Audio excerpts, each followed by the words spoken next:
कोरी कवि और कालू कवि की शादी को हुए एक लंबा अरसा बीत गया था, परंतु उनके यहाँ अभी तक कोई संतान नहीं थी। शादी के शुरू में तो कालू कौवा अपनी पत्नी गोरी से बहुत प्यार करता था, तरह तरह के मीठे फल लाता था, परंतु अब उसे नफरत हो गई थी। उसे अब संतान चाहिए थी। वो रोजाना गोरी कवि को बांझ होने के ताने दिया करता था। जाने क्या क्या आशाएं थी मेरे मन में। मेरा भरा हुआ परिवार होगा, मेरे बच्चे होंगे, मेरे घर से भी काय काय की आवाज आएगी, परंतु मुझे क्या पता कि मैं एक बांझ कौवे को भी आके ला रहा हूँ। कालू, संतान का होना ना होना इसमें मेरा क्या दोष है? अगर ऊपर वाले ने हमारे भाग्य में संतान रखी होगी तो हमें जरूर मिल जाएगी, और मुझे इस बात में पक्का यकीन है ऊपर वाला एक ना एक दिन हमें संतान जरूर देगा। बस बस, मैं थक गया हूँ तुम्हारी ये बातें सुन सुन के। जाओ, आज से अपना भोजन खुद ही लाना। मैं इस बांझ कवि को खिला खिला के थक गया हूँ, इसका पेट तो भरता ही नहीं है। पति जी, क्या आप सिर्फ मेरे लिए भोजन लाते हो और कोई जंगल का पक्षी अपनी पत्नी के लिए भोजन नहीं लाता क्या? हर पति ही अपनी पत्नी का भोजन लाता है। आप मेरे ऊपर कोई एहसान नहीं करते। तुम्हें जो कहा है सो वही कहा है। मेरी बात मानो और यहाँ से दफा हो जाओ। अपना दाना भोजन शाम में लेकर आना। कोरी कवि के सीने पर बातें तो खंजर की तरह चल रही थी। उसे तो यकीन ही नहीं आ रहा था कि उसका पति कालू कौवा इतनी नफरत करता है। वो अपने भरे हुए दिल के साथ वहाँ से जाने ही वाली थी कि वहाँ पर कालू कौवे का मामा जी आ जाता है। आइए आइए मामा जी, क्या काम था? बिना बताए ही आप आ गए। कालू, मैं तुमसे एक जरूरी बात करने आया हूँ। जरा बताओ, तुम्हारे यहाँ कोई अंडा आया है? कोई संतान की खुशी? मामा जी, मैं भी अभी यही रोना रो रहा था। ये कवि, इसको तो बस खाने से फुर्सत ही नहीं है। इसको संतान नहीं चाहिए, बस खाने पीने के लिए अच्छा भोजन चाहिए। कालू, झूठ तो मत बोलो, मैंने ऐसा कब कहा है? खाना पीना तो जिंदा रहने के लिए जरूरी है। ये तो हर कवि की इच्छा होती है कि शादी के बाद उसकी संतान हो, वो भी माँ बने, अपने बच्चों का ख्याल करे, भोजन लाकर खिलाया करे। मेरे प्यारे भांजे, अब तुम्हें चिंता की जरूरत नहीं है। मेरे पड़ोस में एक कवि रहती है, बहुत सुंदर है, उम्र की भी बड़ी नहीं है, जवान है। उसे एक अच्छा कमाने वाला कौवा चाहिए। मैंने वहाँ पर तुम्हारी बात शुरू कर दी है। मामा जी, ये तो बहुत अच्छा किया है आपने। मामा जी, ये आप क्या कर रहे हैं? आप मेरे पे सातन लाने का सोच रहे हैं। कोरी, अब तुम बांझ हो, हम बांझ कवि से कब तक उम्मीद लगाए बैठे? मेरा एक ही तो भांजा है, मैं कल को मर जाऊंगा, मैं इसकी संतान ना देख पाऊं। तुम क्या चाहती हो? मामा जी, आप इसकी बातों को छोड़ दे, मैं राजी हूँ, मैं कल आऊँगा, मेरी शादी की बात पक्की कर दो। ये बातें तो अब कोरी कवि की बर्दाश्त से बाहर हो जाती हैं। वो दुखी दिल के साथ वहाँ से चली जाती है। कालू, मैंने तुम्हारी बात वहाँ पर पक्की कर दी है। वो कवि भी राजी है तुमसे शादी करने में। मैंने शादी की तारीख सुबह ही रख दी है। तुम कल आ जाना, अपनी शादी का लाल रंग का पगड़ी पहनकर और साथ में हार पहनना फूलों का। मामा जी, मैं सुबह ही सुबह आ जाऊंगा और उस सुंदर पत्नी को घर ले आऊंगा। कोरी कवि नदी के पास जाती है। वहाँ बैठी रो रही थी। मम्मा चिड़िया उसको देख लेती है। क्या बात है गोरी बहन, आप क्यों परेशान हो और रो भी रही हो? चिड़िया, संतान का होना ना होना इसमें मेरा क्या दोष है? हम पक्षी क्या कर सकते हैं? ऊपर वाले ने मुझे अंडा नहीं दिया तो मैं कहाँ जाऊँ? मेरा पति कालू पहले तो रोज रोज ताने दिया करता था, मुझे बांझ कवि बुलाता था, परंतु आज तो उसने हद ही कर दी है। मेरा भोजन नहीं लाया और वो दूसरी शादी कर रहा है। उसका मामा जी उसके लिए नई कवि लेकर आया है। गौरी बहन, अगर संतान ना हो तो हम मम्मा पक्षियों को ऐसे ताने तो सुनने ही पड़ते हैं। उसका मनहूस बुढ़ा मामा जी मेरे पे सौतन ला रहा है, उसकी दूसरी शादी कर रहा है। मैं कहाँ जाऊंगी चिड़िया। गौरी, मुझे भी पहले इसी बात का ही डर था। अगर कालू ने हाँ कर दी है शादी की, अब तो वो शादी करके ही रहेगा। उस बेशरम कौवे ने तो मेरी शर्म भी नहीं की, मेरे सामने ही हाँ कर दी है शादी की। गौरी बहन, रोने या ना रोने से अब कुछ नहीं बनेगा। अब तुम्हें सब्र करना होगा। ये लो, ये अमरूद खा लो, तुम भूखी होगी। मुझे तोता देकर गया है ये अमरूद, बहुत मीठे। फिर शाम हो जाती है। मम्मा चिड़िया और गौरी कवि अपने घर आ जाती हैं। गौरी और कालू अपने घर में बैठे हुए थे। गौरी, वो मेरी लाल रंग की पगड़ी कहाँ है जो मैंने शादी पे पहनी थी? वो उधर सामने रखी है। और मेरा फूलों का हार कहाँ है? वो अलमारी में रखा है। कालू, जब आपने मुझसे शादी की थी तो मुझसे वादा किया था कि आप मुझे कभी नहीं छोड़ोगे, चाहे कुछ भी हो जाए, मुझसे हमेशा प्यार करेंगे। तो अब आपको क्या हो गया है? गौरी, मेरी पत्नी, मैं तुम्हें छोड़ कब रहा हूँ? मैं तो अपने मामा जी के कहने पे शादी कर रहा हूँ। मेरी संतान हो जाएगी। अगर तुम बाज ना होती, तुमसे संतान मिल जाती, तो मैं कभी भी दूसरी शादी नहीं करता। कालू, आपको तो मुझसे प्यार ही नहीं था। आप भला कैसे मेरे पास रह सकते थे?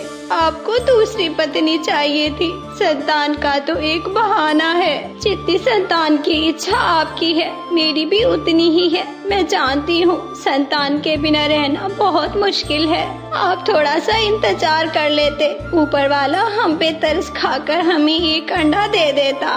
परंतु कालू कवि पर तो शादी का बोझ सवार था। वो हर समय ही दूल्हा बनने के बारे में सोच रहा था। वो दूसरी तरफ मुँह करके सो जाता है। बेचारी गौरी कवि खिड़की पर बैठकर सारी रात रोती रहती है। सुबह हो जाती है।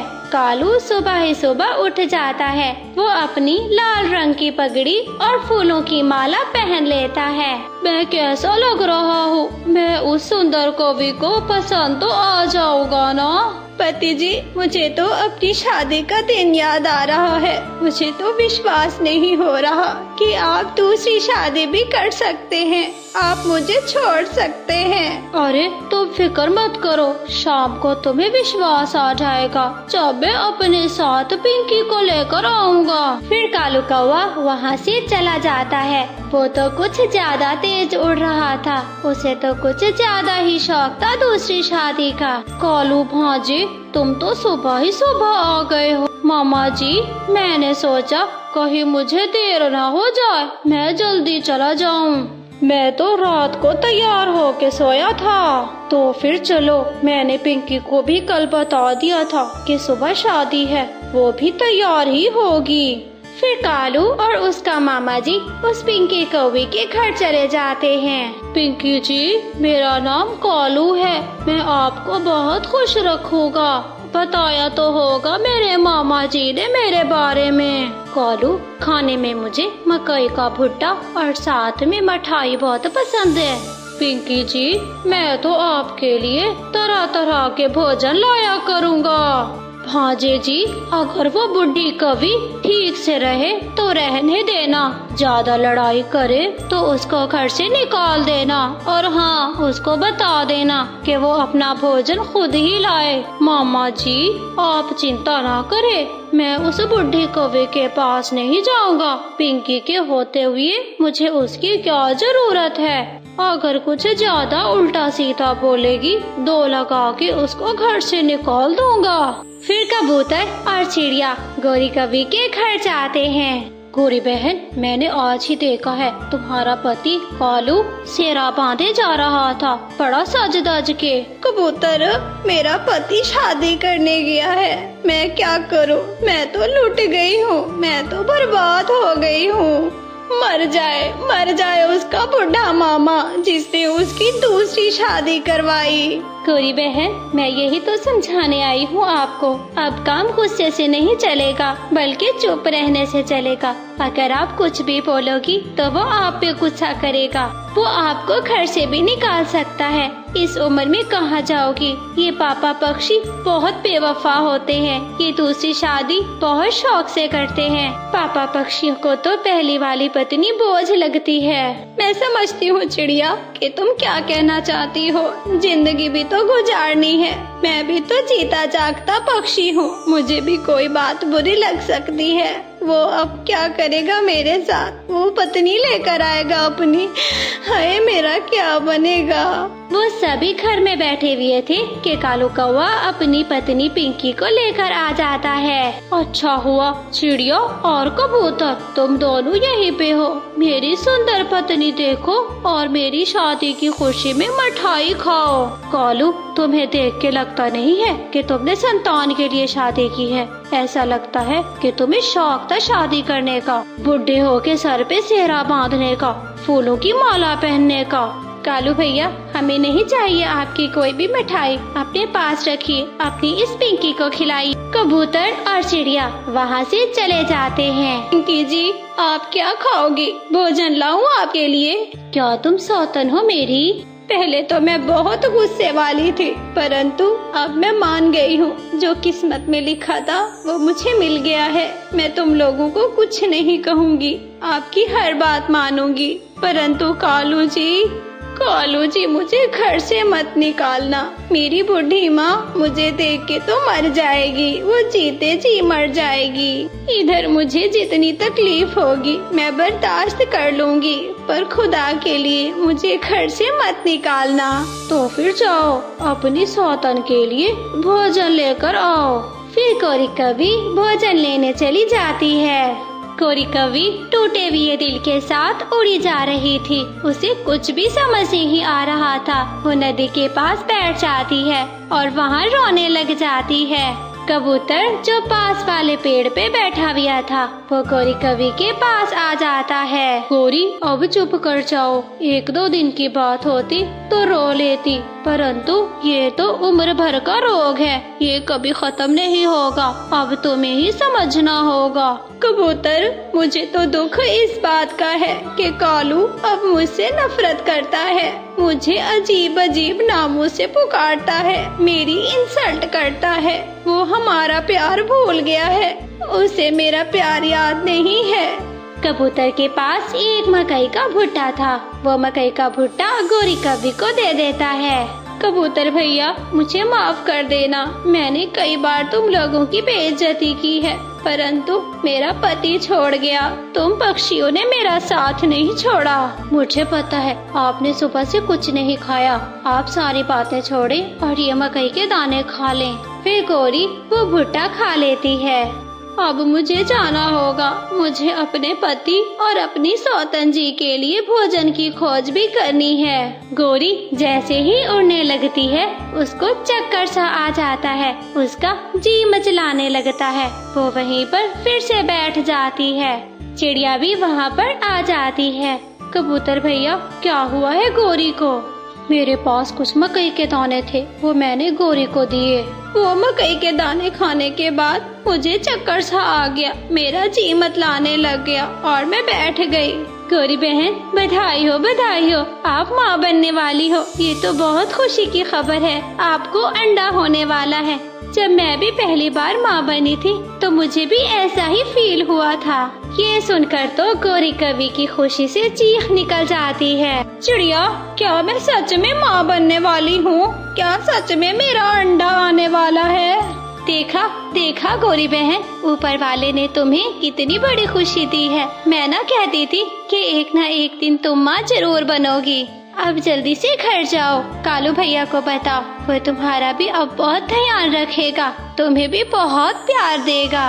चिड़िया, जब कालू मुझे बांझ कहता था तो मेरा मन करता था कि मैं दरिया में कूदकर अपनी जान दे दूं, परंतु ऊपर वाले ने मुझे आज जिंदगी की सबसे बड़ी खुशी दी है।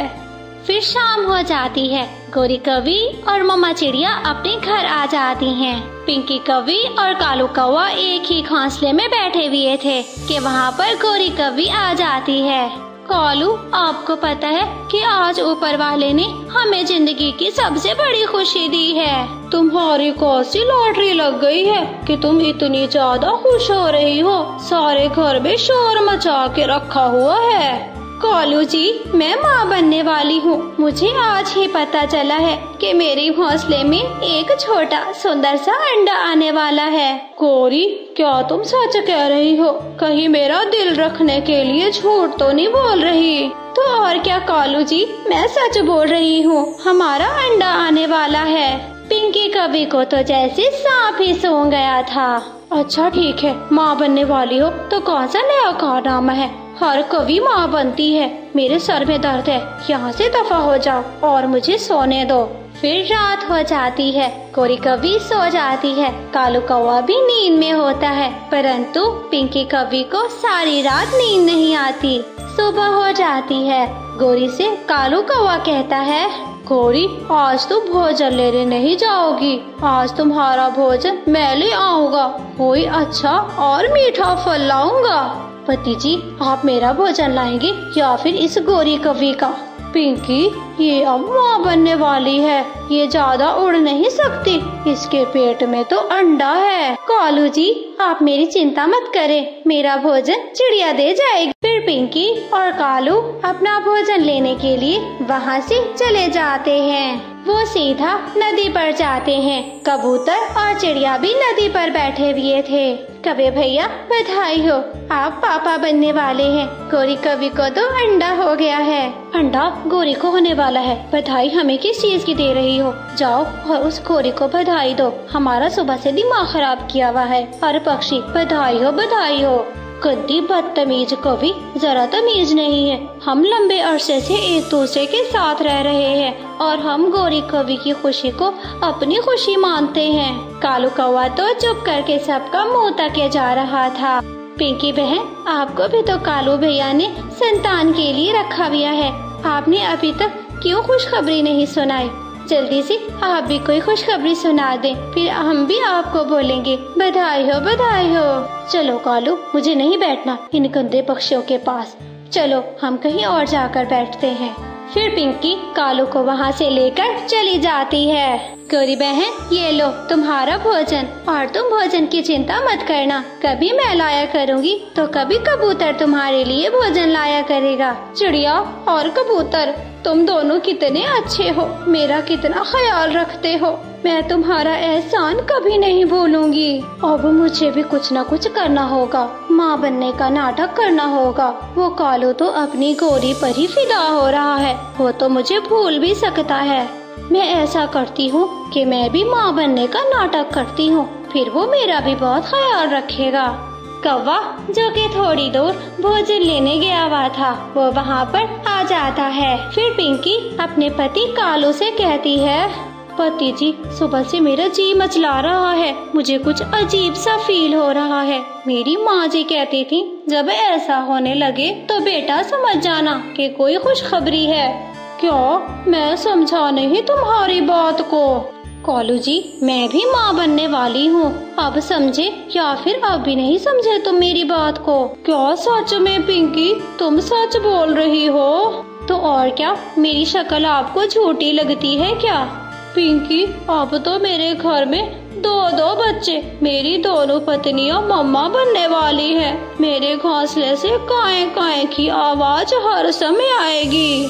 चलो अब घर चलते हैं। फिर दोनों घर चले जाते हैं। अच्छा हुआ चिड़िया, तुम भी यहाँ बैठी हो। पता है, अब पिंकी भी माँ बनने वाली है। क्या पिंकी, जब आप नदी पर बैठी हुई थी तब तो आपने मुझे ऐसी कोई बात नहीं बताई थी। चिड़िया, मुझे भी अभी अभी ही पता चला है कि मैं माँ बनने वाली हूँ। तो फिर पिंकी, बधाई हो, बधाई हो। कालू भैया, आपको भी बधाई हो। पिंकी जी, फिर आज से हम दोनों बहनें बन के रहेंगी, अपने बच्चों की अच्छे से रक्षा करेंगी। फिर कुछ दिन बीत जाते हैं। गौरी कौवी एक सुंदर सा अंडा दे देती है, जिसे देखकर कालू कौवा खुशी से पागल ही हुआ जा रहा था। गौरी, अब मेरे सपने पूरे होने वाले हैं। ये सुंदर अंडा मेरा है, इसमें बच्चा मेरा है। मुझे तो विश्वास ही नहीं हो रहा। कालू, अब बहुत जल्द हमारा बच्चा बाहर आ जाएगा। वो हमारे घोंसले में बैठेगा और बातें करेगा। अब तक तो पिंकी कौवी का नाटक अच्छा जा रहा था, परंतु अब उसे पता चल जाता है कि मेरा नाटक खत्म होने वाला है। मैं अंडा कैसे दूंगी? इससे पहले कि पिंकी कुछ बोलती, कालू कौवा ही बोल पड़ता है। पिंकी, तुम्हारा अंडा नहीं हुआ, तुम अंडा कब दोगी? कितना अच्छा होगा कि एक ही दिन अंडे बाहर आते और एक ही दिन बच्चे निकलते। कालू, मेरे सर में बहुत दर्द है, मुझसे बोला भी नहीं जा रहा और भूख भी बहुत तेज लगी है।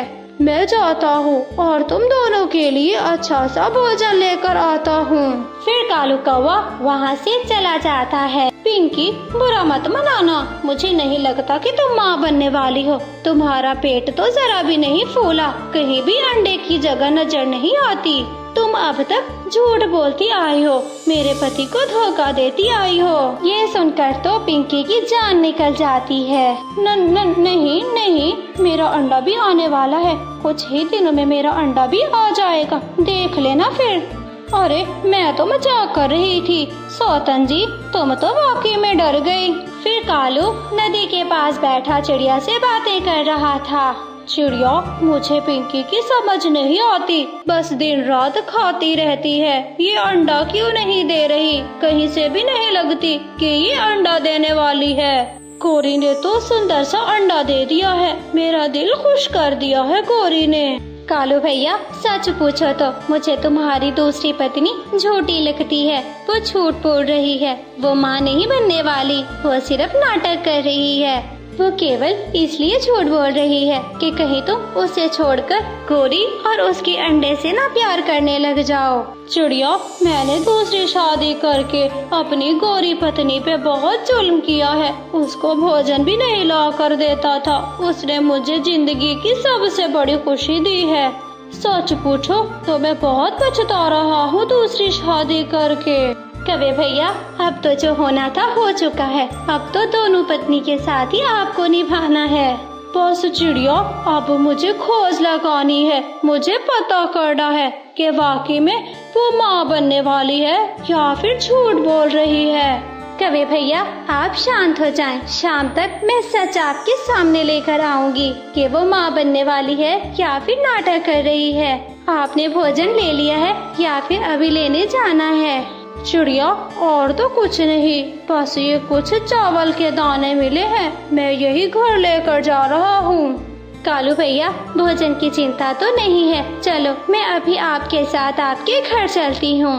फिर चिड़िया और कालू कौवा अपने घर चले जाते हैं। कालू, भोजन लाए हो या नहीं? मैं तो भूख से मरने वाली हूँ। लाओ, इधर दो मुझे चावल के दाने।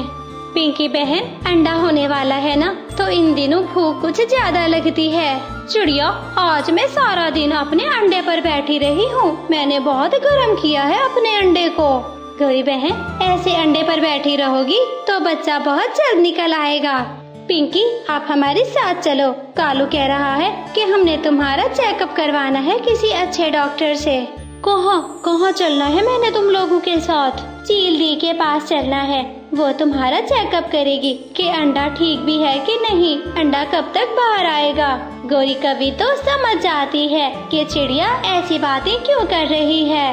हाँ चिड़िया, ये तो तुम बिल्कुल ठीक कह रही हो। चील दी तो देख के बता देती है कि नॉर्मल डिलीवरी है या फिर ऑपरेशन होगा। अंडा कब बाहर आएगा, अंडे का बता देती है। क्या पता अंडा पेट में ही खराब हो गया हो, कोई भी सिचुएशन हो सकती है। हमें पिंकी का चेकअप करवाना चाहिए।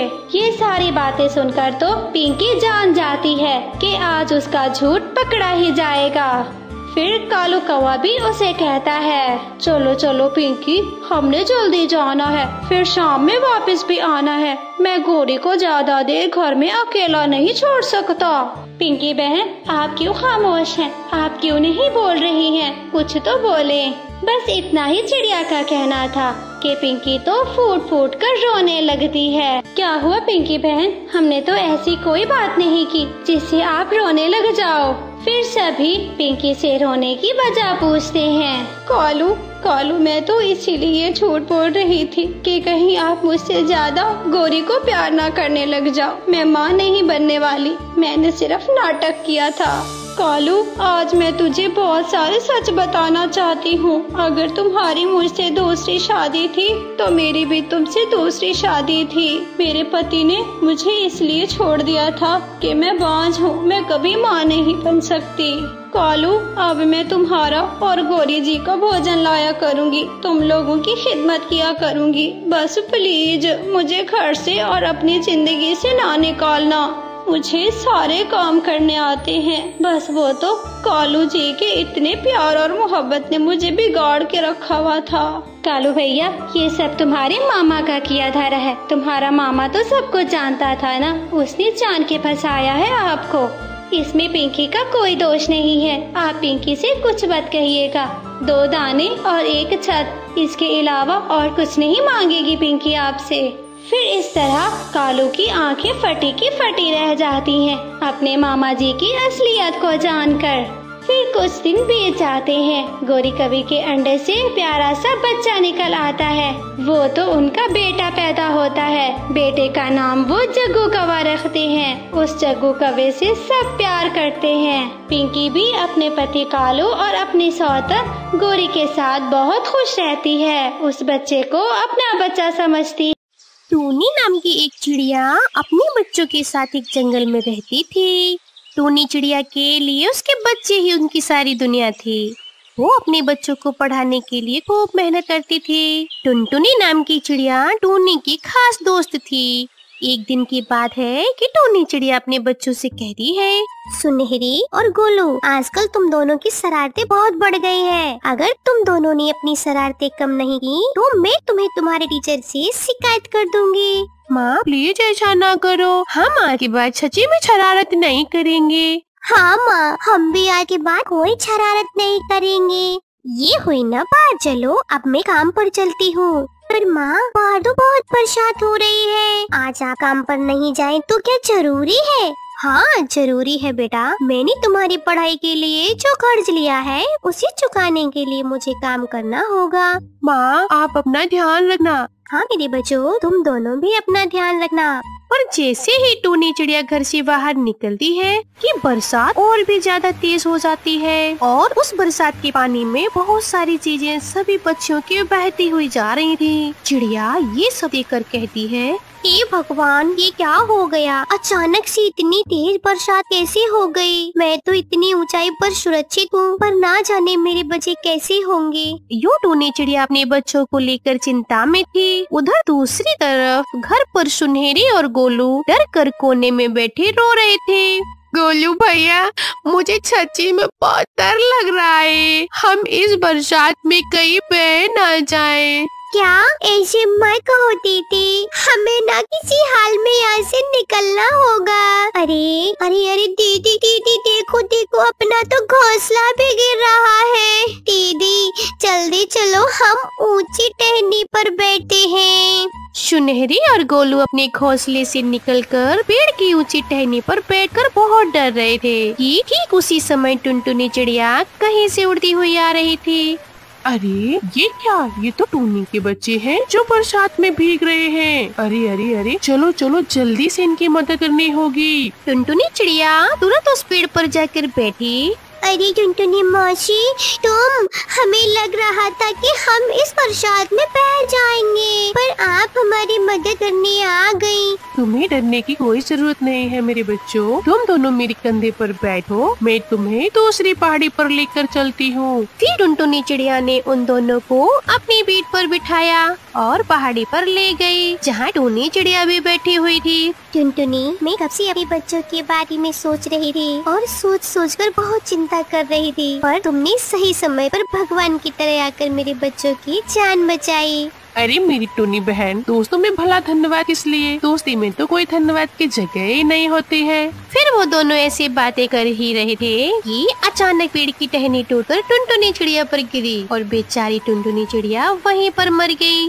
तुम मुझे छोड़कर नहीं जा सकती हो टुनटुनी, टुनटुनी आंखें खोलो ना। इधर टुनटुनी चिड़िया टूनी चिड़िया की आंखें खोलकर देखा तो टूनी चिड़िया ने खुद को बिस्तर पर पाया। तब उसकी समझ में आया कि उसने कोई बुरा सपना देखा है। अरे ये क्या कि तो मैं सपना देख रही थी और मैं तो सच समझकर कितना डर गई थी। मुझे जल्दी टुनटुनी चिड़िया को बताना होगा।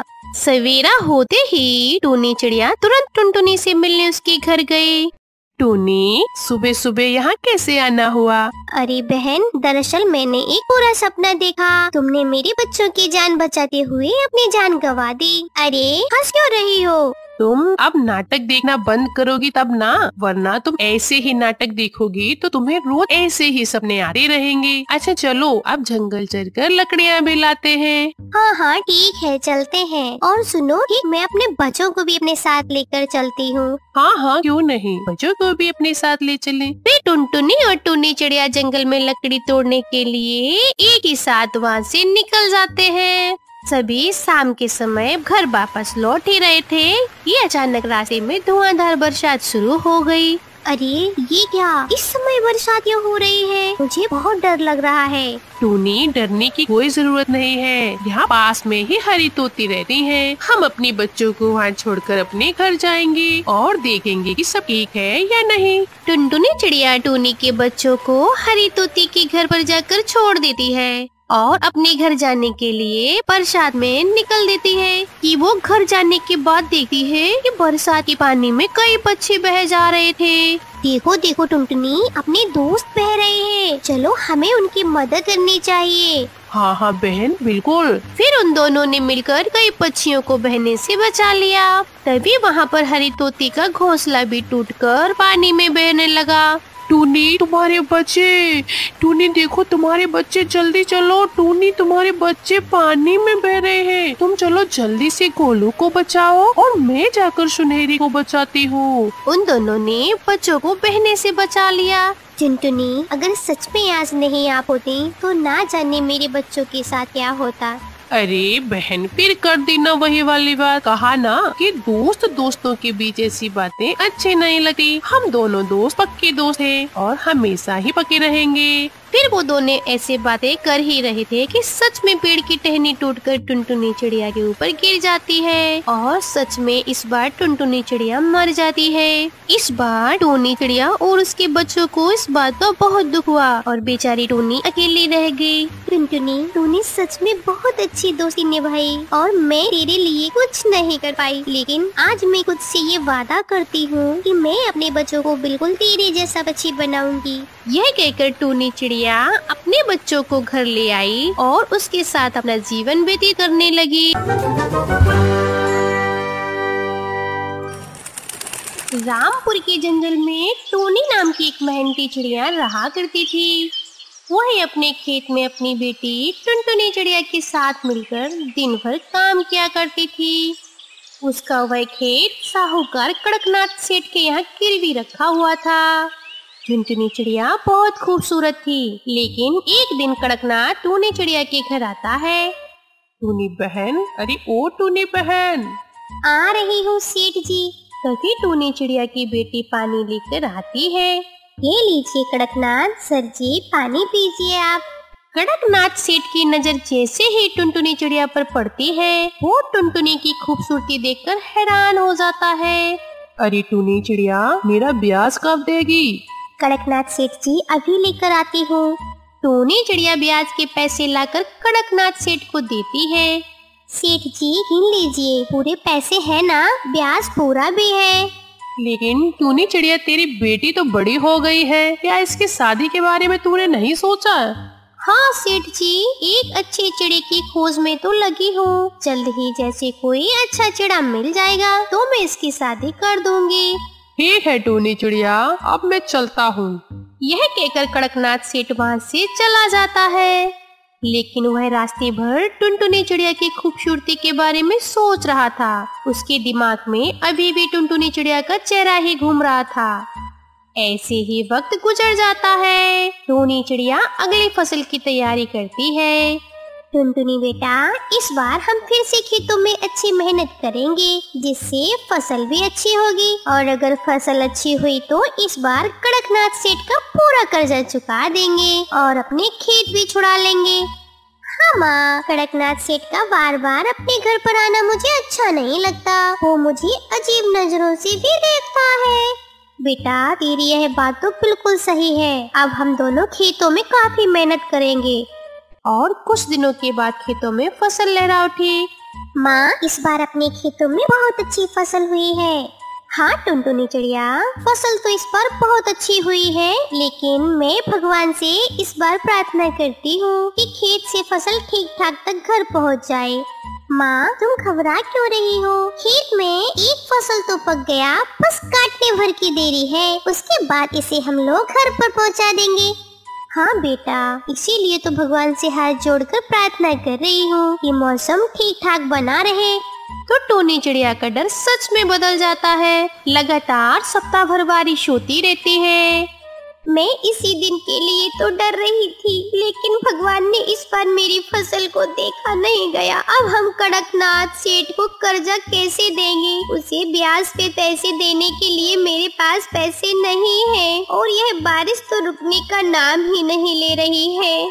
जब तक बारिश थमती है तब तक टूनी चिड़िया की पूरी फसल बर्बाद हो चुकी थी। तभी कड़कनाथ ने टूनी चिड़िया के घर आता है और टूनी चिड़िया को फसल बर्बाद होता देखकर कहता है, टूनी चिड़िया, तेरी फसल तो बर्बाद हो गई। मुझे मेरे ब्याज का पैसा चाहिए। उसे देने के लिए मना मत करना, मैं उसे आज ही लेकर जाऊंगा। लेकिन सेठ जी, मैं ब्याज कहाँ से दूंगी? घर में खाने को एक दाना तक नहीं है। मैं आपका ब्याज कैसे चुकाऊं? कड़कनाथ सेठ कहता है, क्यों ना तू ब्याज के बदले अपनी बेटी की शादी मुझसे करा दे। ये आप कैसी बातें कर रहे हैं सेठ जी? आपको शर्म आनी चाहिए। मैं किसी भी हाल में अपनी बेटी की शादी आपसे नहीं कराऊंगी। और आपने सोच भी कैसे लिया? अपनी उम्र का लिहाज तो कर लेते। तो ठीक है, अगर तू अपनी बेटी की शादी मुझसे नहीं करेगी तो मेरे ब्याज के पैसे अभी दे। अगर तू अपनी बेटी की शादी मुझसे कर देती तो मैं तेरे गिरवी पड़े खेत भी तुझको दे दूंगा। कड़कनाथ सेठ जी, आपकी बातें मुझे मंजूर नहीं है। मैं तेरे सामने आखिरी बार एक शर्त रखता हूँ। इस डाल पर बहुत सारे रंग बिरंगे पत्थर हैं। मैं यहाँ से 2 पत्थर उठाऊंगा, एक सफेद और एक काला, और इसे एक झोले में डाल दूंगा। अगर बेटी ने सफेद पत्थर निकाला तो मैं तेरे खेत छोड़ दूंगा, और अगर तेरी बेटी ने काले पत्थर निकाले इस झोली में से तो मैं उससे शादी कर लूंगा। टूनी चिड़िया बहुत सोच समझकर कड़कनाथ सेठ की शर्त को हाँ कर देती है। उसके बाद कड़कनाथ सेठ 2 पत्थर उठाकर झोले में डालता है और टुनटुनी चिड़िया देखती है कि कड़कनाथ सेठ ने दोनों ही काले पत्थर झोली में डाले हैं। कड़कनाथ सेठ जी, लाइए मैं पत्थर को निकालती हूँ। टुनटुनी चिड़िया झोले में से एक पत्थर निकालती है और उसे नीचे गिरा देती है। अरे कम्बक, ये तूने क्या किया? इसमें से पत्थर निकालकर तूने नीचे क्यों गिरा दिया? अब मुझे कैसे पता चलेगा कि तूने किस रंग का पत्थर निकाला? तो सेठ जी, आप इतना परेशान क्यों हो रहे हैं? आप देख लीजिए इस झोले में कौन सा पत्थर है। साहूकार, झोली में से तो काला ही पत्थर निकला है। वह शर्त हार चुका था और वह टूनी चिड़िया को उसका खेत वापस कर देता है। इस तरह टुनटुनी अपनी समझदारी से कड़कनाथ सेठ से अपनी शर्त जीत जाती है और फिर दोनों माँ बेटी खुशी खुशी रहने लगती। एक दिन कालू कौवा अपनी पत्नी गोरी कौवी से कहता है, अरे ओ गोरी, मेरे लिए आलू का पराठा बनाकर रखना। मुझे बहुत पसंद है आलू का पराठा। जो हुक्म कालू जी, और भी कुछ बता दें, मैं वो भी बना दूंगी। मैं जैसे आपकी कोई नौकरानी हूँ, है ना कालू? अरे ओ गोरी, ये तुम कैसी बातें कर रही हो? तुम तो मेरी पत्नी हो और तुम्हें तो मेरे लिए भोजन बनाना ही पड़ेगा ना। अच्छा, ज्यादा समझाने की जरूरत नहीं है। मैं आपके लिए आलू का पराठा बना दूंगा। और कुछ? ऐसा बोलकर कालू कौवा अपने खेत में काम करने चला जाता है और गोरी अपने आप से कहती है, गोरी, अब लग जाओ काम पर। अब कालू जी की फरमाइश पे उनके लिए आलू का पराठा बनाओ। गोरी कौवी भी आलू लेने बाजार की ओर रवाना हो जाती है। कि तभी उसे रास्ते पर टूनी चिड़िया मिल जाती है। क्यों गोरी, आज तुम इतना चिंता क्यों कर रही हो? आखिर क्या बात है? अरे आज मैं बहुत थक गई हूँ, इसलिए इस पेड़ पर आकर बैठ गई हूँ। और मेरी जिंदगी में तो आराम ही नहीं लिखा है, क्योंकि अभी घर जाकर कालू जी के लिए आलू का पराठा जो बनाना है और घर की सारी सफाई भी मुझे ही करनी है। मैं तो ये सब करते करते बूढ़ी हो जाऊंगी। नौकरानी से भी ज्यादा बुरी जिंदगी गुजार रही हूँ मैं। बहुत अफसोस गोरी, ये तो तुम्हारे साथ बहुत बुरा हो रहा है। सही में टूनी चिड़िया, वाकई तुम्हारी जिंदगी में तो बहुत ही मजे है, क्योंकि तुम्हारे पति ने तो 2 शादियां की हुई हैं और तुम दोनों सौतन तो मिलकर घर का सारा काम कर लेती होगी आसानी से। हाँ गोरी, मेरा नाम ही तो टूनी है, मैं काम क्यों करूँगी? मैं तो अपना घर का सारा काम अपने सौतन लाडो से करवाती हूँ। बहुत डरा कर रखा हुआ है मैंने उसे। पता है, जब से मेरे पति ने दूसरी शादी की है, मुझे तो बहुत आराम मिल गया है। मैं बस सारा दिन घर में आराम करती हूँ और मेरी सौतन घर की सारी सफाई करती है। इतना कहकर टूनी चिड़िया वहाँ से चली जाती है। तभी गोरी कौवी अपने आप से बोलती है, अरे वाह, इस टूनी चिड़िया की तो जिंदगी कितनी अच्छी गुजर रही है। क्यों ना मैं भी कालू जी की दूसरी शादी करा दूं और अपनी सौतन से घर का सारा काम करवाऊं। फिर मेरी जिंदगी भी इस टूनी चिड़िया के जैसी हो जाएगी। मैं सारा दिन आराम करूंगी आराम और अपनी सौतन से काम करवाऊंगी। आने दो कालू जी को, आज रात को ही बात करती हूँ कालू जी से। ऐसा बोलकर गोरी वहाँ से अपने घर की ओर चली जाती है कि तभी रात हो जाती है और कालू कौवा भी अपने घर आ जाता है और अपने पत्नी से कहता है, अरे वाह, कितना स्वादिष्ट पराठा बनाई हो, खाने में तो मजा आ गया गौरी जी। कालू जी, भोजन को छोड़ो, मुझे आपसे बहुत जरूरी बात करनी है। मेरी बात सुनो कालू जी। अच्छा बोलो तो सही, आखिर बात क्या है? मैं सुन तो रहा हूँ। आप सारा दिन कितना काम करते हैं कालू जी और कितनी सारी मेहनत भी करते हैं, पर मैं आपका अच्छे से ख्याल भी नहीं रख पाती। इसलिए मैं चाहती हूँ कि आप दूसरी शादी कर लो, ताकि आपकी 2 पत्नियां मिलकर आपकी अच्छी तरह ख्याल रख सकेंगे। ये बात कालू कौवा सुनकर मन ही मन तो बहुत खुश हो जाता है और कहता है, वैसे गौरी जी, मेरा तो मन नहीं है दूसरी शादी का, पर अगर तुम चाहती हो तो मैं दूसरी शादी करने के लिए तैयार हूँ। अरे वाह, ये तो बहुत ही अच्छी बात है। अच्छा ठीक है, मैं आपके लिए जल्द से जल्द एक सुंदर सी कौवी ढूंढती हूँ। ऐसा बोलकर गोरी कौवी कालू के लिए एक सुंदर सी कौवी ढूंढने निकल जाती है। गोरी कौवी कुछ दिनों के बाद गोरी कौवी एक सुंदरी कौवी को घर पर लेकर आती है। तभी सुंदरी बोलती है, मुझे सुबह सुबह अपने घर पर क्यों बुला कर लाए हो? क्या बात है? तभी गोरी कहती है, देखो सुंदरी कौवी, मैं बात घुमा फिरा कर नहीं करने वाली हूँ। मैं बस तुमसे ये पूछना चाहती हूँ, क्या तुम मेरे पति कालू जी से शादी करना चाहोगी? तुम्हें तो पता ही है मेरे कालू जी कितने अमीर हैं और उनका अपना एक बड़ा सा घर भी है और तो और उनका एक बड़ा खेत भी है। ये सुनकर सुंदरी कौवी सोच में पड़ जाती है और मन ही मन बोलती है, अरे वाह, यही तो अच्छा मौका है, इससे तो मैं जरूर शादी करूंगी। मुझे मंजूर है गौरी जी, हम दोनों मिलकर रहा करेंगे इस घर में।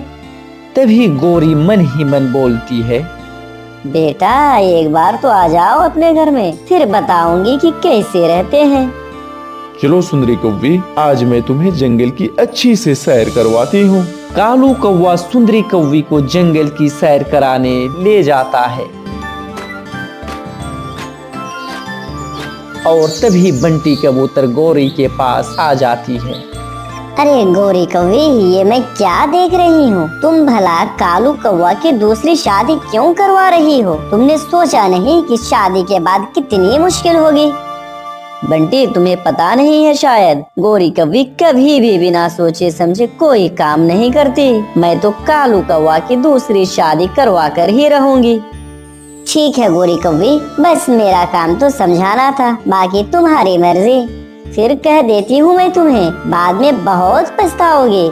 ऐसा बोलकर बंटी कबूतर वहां से चला जाता है और कालू कौवा तो बस सारा दिन सुंदरी कौवी के साथ घूमता रहता था और बस भोजन के लिए अपने घर आता था। फिर एक दिन गोरी सुंदरी से बोलती है, जल्दी जल्दी काम करो सुंदरी, इसके बाद खाना बनाना है। मैं कर तो रही हूँ काम, बस आप गुस्सा ना करें, मुझे आपसे बहुत डर लगता है। हाँ, अगर कोई काम गलत भी किया तो बहुत ज्यादा मारूंगी तुम्हें। फिर रात हो जाती है। कालू कौवा घर आता है और बोलता है, गोरी उठो, कहाँ खो गई हो तुम? मैं कालू बोल रहा हूँ। हाँ कालू जी, मैं तो बहुत हसीन सपना देख रही थी जो कि बस बहुत जल्द पूरा होने वाला है। सपने बाद में देखना, अभी मुझे भोजन दे दो, मुझे बहुत भूख लगी है गोरी। हाँ, भोजन लाकर देती हूँ। अभी मुझे टूनी चिड़िया के पास जाना है और उसे मुझे शुक्रिया कहना है। तभी गोरी कौवी टूनी चिड़िया के घर जाती है।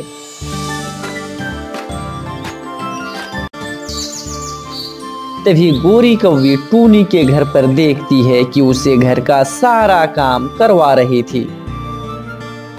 तुमने गोरी कौवी को मेरे बारे में क्या कहा था कि मैं घर का सारा काम करती हूँ और तुमने मुझे अपना नौकर बनाकर रखा हुआ है? बताओ ना, यही कहा था ना तुमने उसे? मुझे माफ कर दो, मैं तो गोरी कौवी के सामने अपनी बड़ाई कर रही थी। ये सब बाहर से गोरी कौवी सुन रही थी। तभी गोरी बोलती है, हाय रे, ये मैं क्या देख रही हूँ? इस टूनी चिड़िया ने तो मुझसे भी झूठ बोला था। कहीं कालू जी की शादी के बाद भी सुंदरी कौवी मेरा हाल इस टूनी चिड़िया जैसा ना कर दे। नहीं, मैं अभी जाकर मना कर देती हूँ सुंदरी कौवी को, कोई शादी वादी नहीं होगी कालू कौवा से। ये कहकर गोरी कौवी सुंदरी के पास जाने लगती है।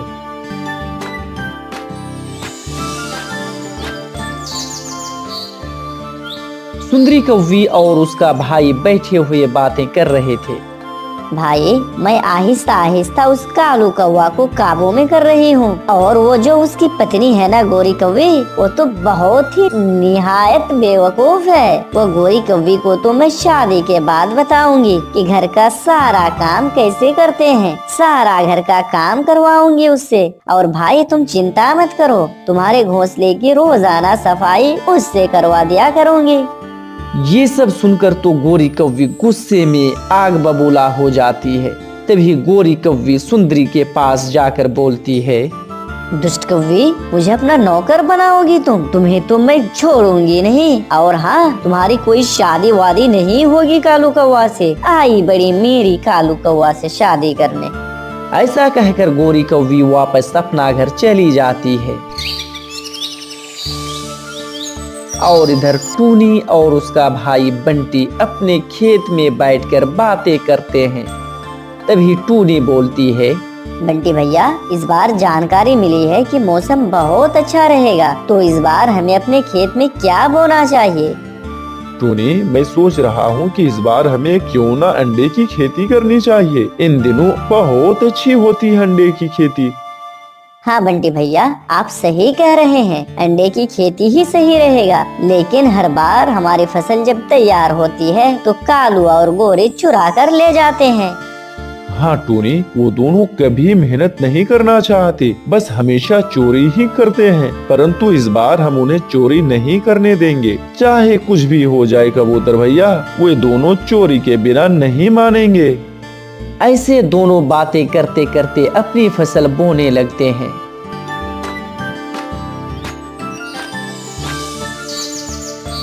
और उसमें पानी देने लगते हैं।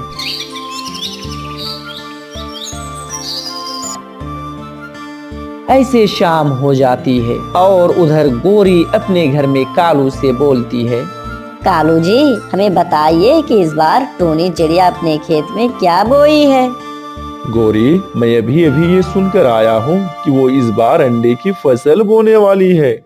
अंडा? वाह, अंडा तो मेरा पसंदीदा भोजन है। इस बार तो मौज कर दे, जी भर के अंडा खाऊंगी। फिर कुछ दिनों के बाद उनका अंडा का पेड़ बड़ा होकर उसमें अंडे भी आ जाते हैं और खेत में अंडा लहराने लगते हैं।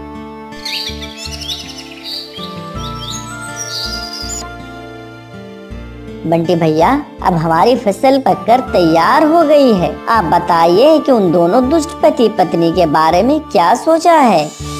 टूनी बहन, उनके बारे में सोचना क्या है। दिन में तुम खेत की रखवाली करना और रात के समय मैं रखवाली करूँगा। फिर देखते हैं कि वे हमारे खेत में कैसे चोरी करेंगे। ऐसा कहकर बंटी कबूतर अंडा बेचने वहाँ से चला जाता है और टूनी अपनी फसल का ध्यान रखती है।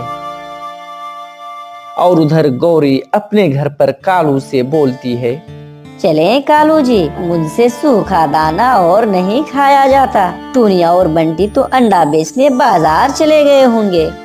नहीं नहीं गौरी, बस वो कबूतर ही बाजार गया है और टूनी तो वही अपनी फसल के पास बैठी हुई है। अब तो वो टूनी भी वहाँ से चली गई होगी। कालू जी, अब हम चलते हैं। ऐसा कहकर वे दोनों घर से निकल जाते हैं।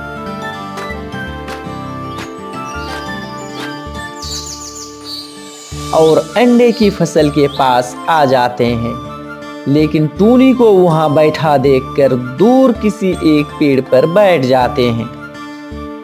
मैंने कहा था ना गौरी, टूनी अभी अपनी फसल के पास ही है, वो कहीं नहीं गई।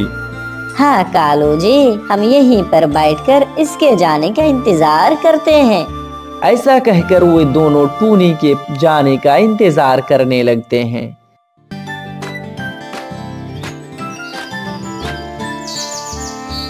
लेकिन टूनी वहां से कहीं नहीं जाती। लगता है आज फिर से सूखा दाना ही खाना पड़ेगा कालू जी। हम रात को जरूर आएंगे और ढेर सारे अंडे चुरा कर ले जाएंगे।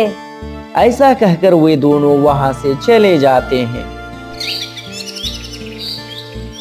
और रात भी हो जाती है। तभी रात में बंटी अपने खेत की पहरा देने लगते हैं। तभी गौरी और कालू भी वहां आ जाते हैं। कालू जी, ये क्या हुआ? रातों को भी गंदी आँखों वाला बंटी खेत की देखभाल करता है। गौरी जी, इस बार तो चोरी करने का इरादा ही तो बदल लीजिए। ये दोनों कड़ी नजर रख रही है इस बार अपने खेत पर। चुप कर जाओ कालू जी, अंडा तो मैं खा कर ही रहूंगी, चाहे कुछ भी हो जाए। लेकिन अब सुनो, मैं जैसे कहती हूँ आप वैसा ही करना। हम दोनों की शादी हुई थी ना? गौरी, ये तुम क्या कह रही हो? मैंने तो आज तुम्हें पहली दफा देखा है, तो मेरी शादी तुमसे कैसे हो सकती है? देखो टोना जी, मैं सब जानती हूँ कि आप टूनी चिड़िया के कारण ये झूठ बोल रहे हैं। आप सच बता दीजिए कि हम दोनों की शादी हुई है। टोना जी, ये गौरी क्या बोल रही है? आपने इस कौवी से कब शादी की और आपने मुझे बताया तक नहीं?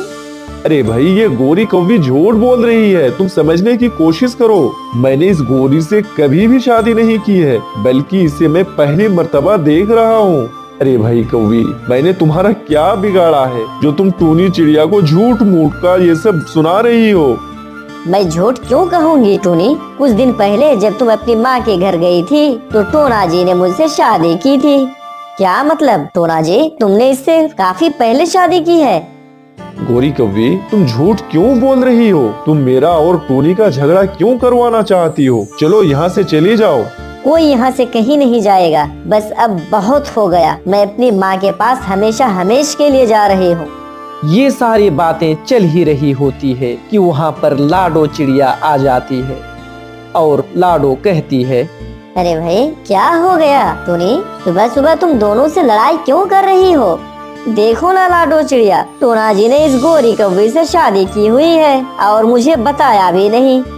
बस लाडो चिड़िया, मैंने सोच लिया है कि टोना जी के साथ नहीं रहूंगी। मैं हमेशा हमेशा के लिए अपनी माँ के पास चली जाऊंगी। लाडो चिड़िया, मेरा यकीन करो, मैं इस गोरी से शादी नहीं की है। ये कौवी बिला वजह झूठ कह रही है। देखो टोना, ये तुम्हारा और टोनी का घरेलू मामला है, इसमें मैं कुछ नहीं बोल सकती हूँ। बस मैं चलती हूँ। ये कहकर वहाँ से लाडो चिड़िया चली जाती है। तभी टूनी बोलती है, टोना जी, अब रहो तुम गोरी कौवी के साथ, मैं जा रही हूँ मैके। इतना कहकर वे टूनी चिड़िया भी अपनी माँ के यहाँ चली जाती है। गोरी कौवी, मुझे तुम पर बहुत गुस्सा आ रहा है। तुमने मेरा और मेरी पत्नी का झगड़ा करवाया है। तुम्हें ये करवा कर क्या मिला? हाँ, तो मैं भी तुमसे ये कह रही हूँ कि मैं तुमसे शादी कब की है, और हम दोनों तो आज पहली दफा मिल रहे हैं।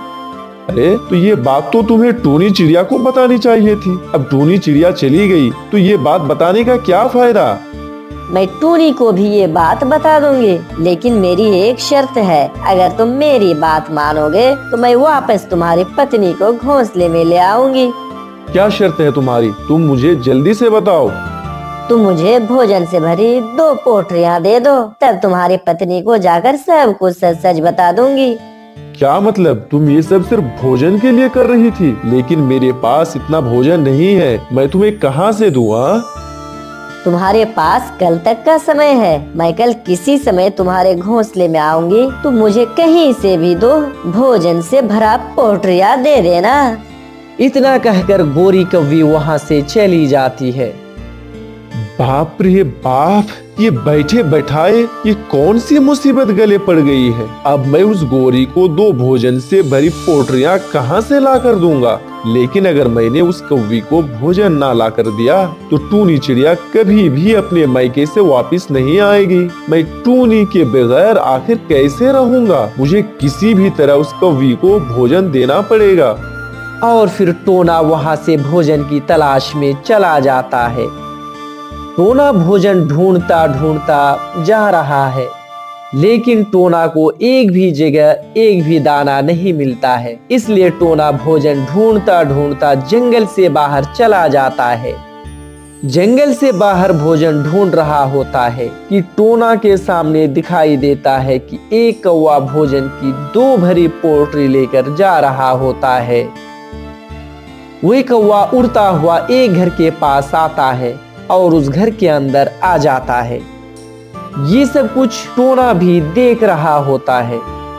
लगता है ये घर इस कौवे की ही है, और इस कौवे के पास तो 2 भोजन से भरे पोटलियाँ हैं। अगर मैंने ये भरे 2 भोजन की पोटलियाँ चोरी कर ली तो मेरी टूनी मेरे पास वापस आ जाएगी। मैं आज रात को किसी भी तरह इस घर से 2 भोजन की पोटलियाँ चोरी कर लूंगा। ऐसा कहकर टोना वहाँ से चला जाता है। पति जी, तुम आ गए, और ये 2 भोजन से भरे पोटलियाँ हैं। लगता है कि आज तुमने बहुत ही मेहनत की है। हाँ भाई, आज मैंने बहुत ही मेहनत की है, तभी तो मैं आज इतना सारा भोजन लेकर आया हूँ। वैसे कल मैं इतना ही भोजन लेकर आऊंगी। मैं एक चिड़िया को एक झांसे में फंसाया है। कल वो चिड़िया मुझे 2 भोजन से भरा पोटली देगा। और वो गोरी कौवी अपनी सारी बात बताती है, जो उसने टोना के साथ किया है। गोरी कौवी, मैंने तुम्हें मना किया था ना कि आज के बाद तुम कभी भी ऐसा गलत काम नहीं करोगी। तुमने फिर भी ये गलत काम किया। कालू जी, इस बार आखिरी बार है। इस बार के बाद कभी भी किसी को भी अपने झांसे में नहीं फंसाऊंगी। ये सिर्फ और सिर्फ आखिरी बार है। बस ये सिर्फ और सिर्फ आखिरी बार होनी चाहिए। इसके बाद तुम कभी भी ये गलत काम नहीं करोगी। मैं मेहनत करता हूँ, तुम भी मेहनत करोगी। ऐसे ही रात हो जाती है। चलो भाई चलो, जल्दी से जाता हूँ और वे 2 पोटलियाँ चोरी कर लेता हूँ। और ऐसा बोलकर टोना उस घर की तरफ चोरी करने के लिए रवाना हो जाता है। टोना चोरी छुपे उस घर के अंदर आता है। घर में काफी ज्यादा अंधेरा था, इस कारण टोना उस कौवे को देख नहीं पा रहा था। चलो भाई, घर में काफी ज्यादा अंधेरा है, इसी अंधेरा का फायदा उठाकर ये दोनों भोजन की पोटलियां चोरी कर लेता हूँ। और फिर टोना वे दोनों भोजन की पोटलियां चोरी करके अपने घर की ओर रवाना हो जाता है। अगली सुबह जब वे कौवा और कौवी उठते हैं और वे देखते हैं कि उनके घर में तो 2 भोजन की पोटलियां नहीं है, वे दोनों काफी ज्यादा परेशान हो जाते हैं। गोरी कौवी, ये क्या हो गया? लगता है कि रात को हमारे घर से वे दोनों भोजन की पोटलियां चोरी कर ली है। मैंने कितनी मेहनत से वो भोजन जमा किया था। पति जी, तुम बिल्कुल भी परेशान मत हो, मैं जा रही हूँ ना उस टोना से भोजन लेने के लिए, तुम बिल्कुल भी परेशान मत होना। ऐसी ही गोरी कौवी भोजन लेने के लिए वहाँ से चली जाती है। और कुछ देर के बाद टोना के पास पहुँच जाता है। आ गई हो तुम, तुम्हारा भोजन तैयार है, ले लो, तुम अपना भोजन ले लो और फौरन तुम टूनी चिड़िया को किसी भी तरह मेरे घर लेकर आओ। और गोरी कौवी वे भोजन लेकर वहाँ से चली जाती है। और कुछ देर के बाद टूनी चिड़िया भी अपने घोंसले पर वापस आ जाती है। टोना टूनी को देखकर बहुत ज्यादा ही खुश हो जाता है। टोना जी, मुझे माफ कर दो, मुझे उस गोरी कौवी ने मुझे सब कुछ सच सच बता दिया है। गोरी कौवी ये सब कुछ सिर्फ भोजन के लिए कर रही थी। और टोना भी टूनी चिड़िया को माफ कर देता है और टोना और टूनी खुशी खुशी रहने लगते हैं। और इधर गोरी कालू से बोलती है, कालू जी, ये देखो मैं भोजन लेकर आई हूँ, वो भी 2-2 पोटली भरकर। गोरी कौवी, ये पोटलियां तो मेरी है जो कल रात मेरे घर से चोरी हुई थी। इसका मतलब पति जी, कल रात उस टोना ने हमारे घर से हमारे ही पोटलियां चुराकर हमें वापस लौटा दी। सब चिड़िया वैसे ही होते हैं, जैसे तुमने उस टोना के साथ किया वैसा ही उस टोना ने भी तुम्हारे साथ किया। और फिर वे हमेशा हमेशा के लिए चोरी करना छोड़ देते हैं। प्यारे दोस्तों, इस कहानी से हमें यही शिक्षा मिलती है कि अगर समझाने के बावजूद भी लोग ना समझे तो जैसे को तैसा करना चाहिए, तब उसे बात समझ में आ जाएगी। दोस्तों, इसी तरह की इंटरेस्टिंग स्टोरी सुनने के लिए आप हमारे वीडियो को लाइक और शेयर करें, और यदि चैनल पर नए हैं तो सब्सक्राइब जरूर करें। फिर मिलते हैं अगले वीडियो में। वीडियो देखने के लिए बहुत बहुत धन्यवाद।